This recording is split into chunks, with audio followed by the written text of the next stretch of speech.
اهمیت عید مبعث در این است که این بعثتی که اتفاق افتاد، رابطه جدید بین خدا و خلق، برنامه جدید تحول جوامع بشری و انسانها که در این بعثت وجود داشت، این زنده است. اهمیتش در این در همه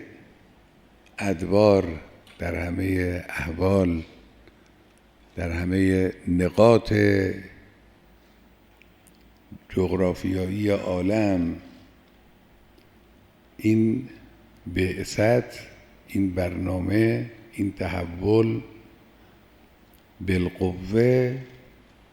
توانایی این رو دارد که زندگی انسانها رو همچنانی که در اون دوره دگرگون کرد به سمت نیکی و فلاح و سعادت، امروز هم دگرگون کنه.